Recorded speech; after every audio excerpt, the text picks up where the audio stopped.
ng ipiniresinta nitong bandido, tulisan, nuknukan sa pagkasinungaling ni si Nicolas Torre ay walang saysay. Una pa lang, sabi niya, patunayan nila na nag-uukay kami kasi baka ang kanilang mga pictures ginawa lang sa Photoshop.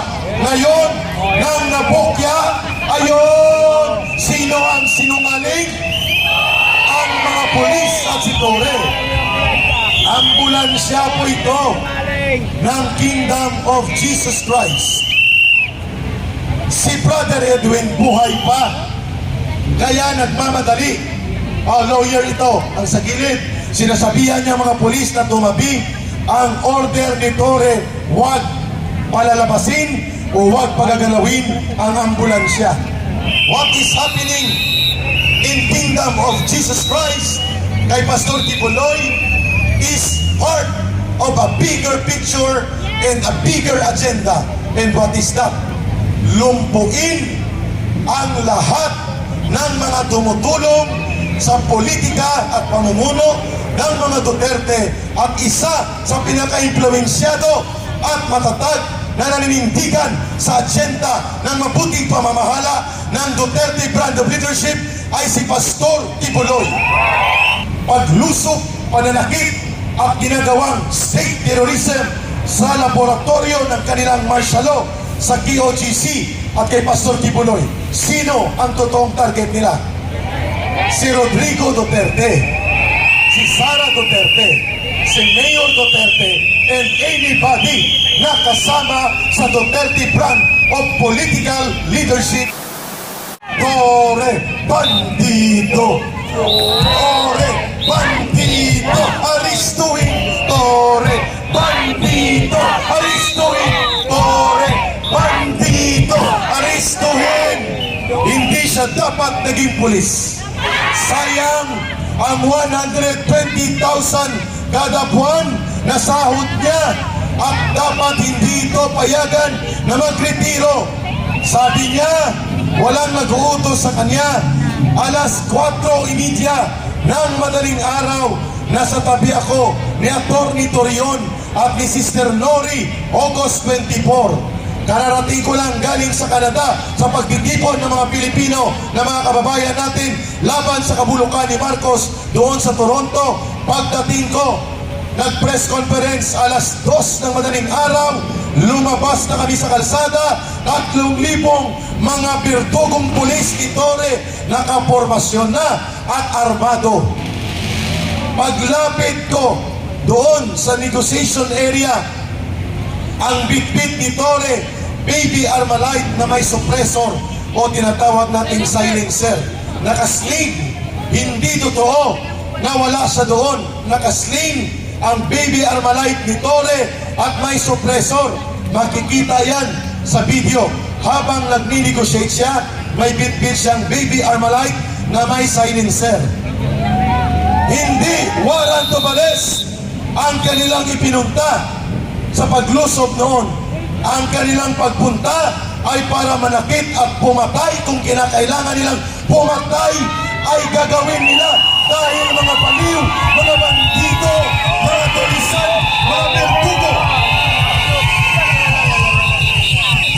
Nandun po ako kahit nire-revive ng mga doktor at medical staff ng Kingdom of Jesus Christ, si Brother Edwin, nasa gilid ako, namumuti ang kanyang mga mata at ang kanyang kamay ay alam mong hinahabol niya ang huling hininga niya. Ang mga pulis nakatingin lang, hindi gumagalaw. Isa ako sa sumigaw sa isang opisyal na magtawag ng ambulansya sa labas dahil ayaw nilang pakilusin o i-drive ang ambulansya. Nandun ako sa mga oras na yun. Nakita ko ang totoong nangyari. Kung nakaresponde ang ambulansya ng Kingdom of Jesus Christ, malaki ang possibility and chance na nag-survive at nabuhay pa si Brother Edwin. Kaya lahat ng ipiniresinta nitong bandido, tulisan, nuknukan yan sa pagkasinungaling ni si Nicolas Torre ay walang saysay. Una pa lang, sabi niya, patunayan nila na nag-uukay kami kasi baka ang kanilang mga pictures ginawa lang sa Photoshop. Ngayon, nang nabukya, ayun, sino ang sinungaling? Ang mga pulis at si Torre. Bago. Ayun na, ayan o. Ambulansya po ito ng Kingdom of Jesus Christ. Si Brother Edwin buhay pa. Kaya nagmamadali. Lawyer ito, ang sa gilid. Sinasabihan niya mga pulis na tumabi. Ang order ni Torre, huwag palalabasin o huwag pagagalawin ang ambulansya. At yan ay halos mahigit 20 minutos, close to 30 minutes. Pwede pa sanang may salba ang buhay ni Brother Edwin. Ito, yung hindi narinig sa Senate hearing, maririnig ang katotohanan sa liwasang Bonifacio.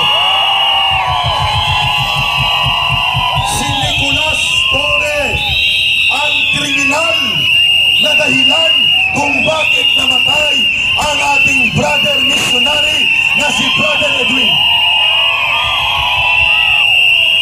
May utang na buhay si Nicolas Torre at dapat lamang hindi na ito payagan pa na magpapatuloy bilang pulis, lalo na general. Dapat dito aristuhin, sipain sa pagkapulis.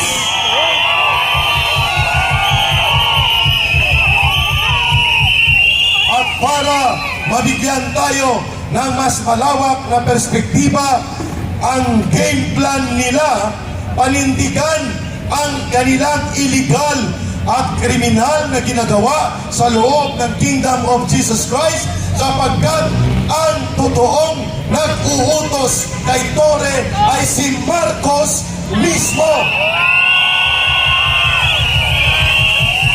At ang sa likod ni Marcos na nagpapagalaw sa tuta na klaseng presidenteng ito ay ang Estados Unidos.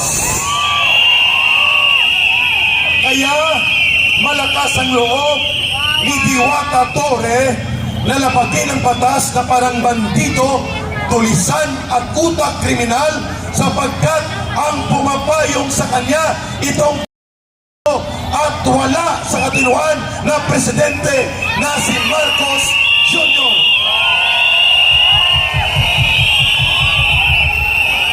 Kung kaya, siyempre, kasama doon ang papel ng Amerika na gustong wasakin ang ministry ng Kingdom of Jesus Christ na pinagsumikapan ni Pastor Kibuloy at ng inyong mga liderato at mga misyonaryo na lumawak at lumago sa buong daigdig, including in more than 30 states in America. Yun ang dahilan. At siyempre, ayaw ng mga bugok na mga hari-harian sa Amerika na manumbalik ang isang Duterte sa gobyerno sa Pilipinas dahil hindi nila kayang gawing i-control at gawing sunod-sunuran sa kanila. Si Pastor Kibuloy at ang Kingdom of Jesus Christ ay naninindigan laban sa pangimasok ng Amerika sa ating bansa. Si Pastor Kibuloy ay naninindigan na dapat lumaya sa kuko ng kolonyalismo at imperialismo ang bansang Pilipinas, kaya siya ay sumasama sa mabuting pamamahala at tamang liderato na ipinakita ni Rodrigo Duterte at ng kanyang anak ni si Sara Duterte.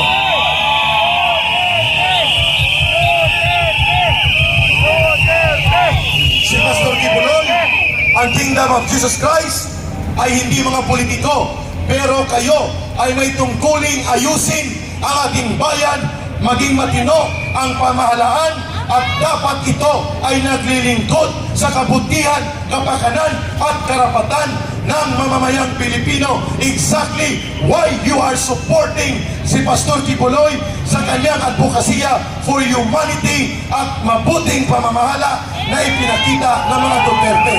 Hindi mali yun.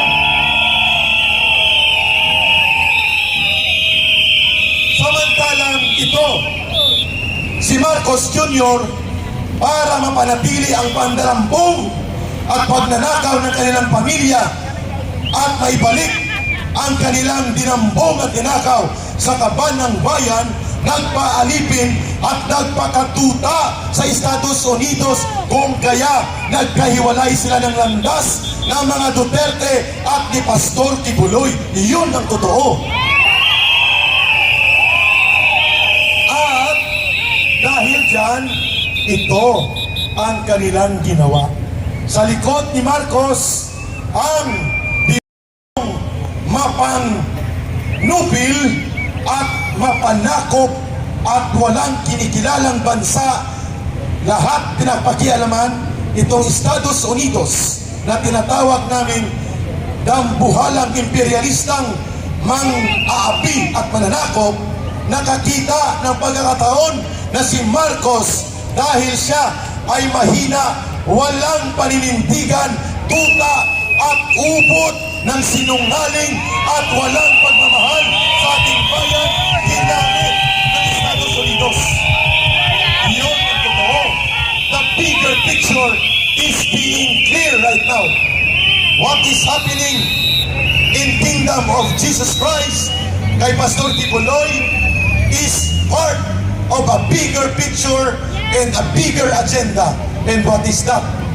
Lumpuin ang lahat ng mga tumutulong sa politika at pamumuno ng mga Duterte, at isa sa pinaka-impluensyado at matatag na naninindigan sa agenda ng mabuting pamamahala ng Duterte brand of leadership ay si Pastor Kibuloy.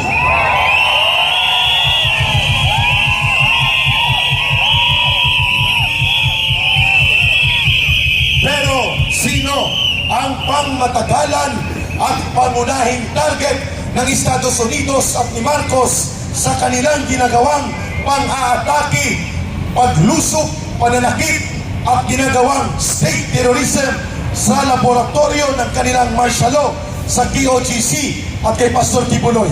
Sino ang totoong target nila?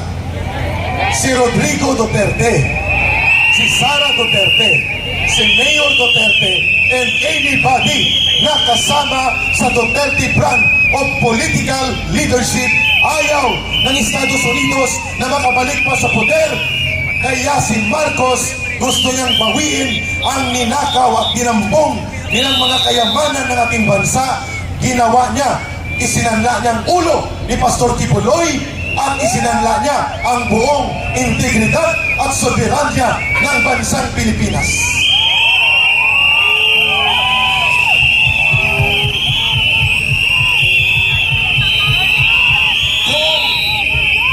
Kung ako man si Pastor Kibuloy, hindi rin ako susuko at pasasakop sa mamamatay tao na Estados Unidos at walang kwenta na uri ng gobyerno, sapagkat alam ko na papatayin ako at lulusubin nila ang mga naipundar ng Ministry of Kingdom of Jesus Christ. Tama lang ang desisyon na yan ni Pastor Kibuloy na umiwas pansamantala sa hindi makatulungan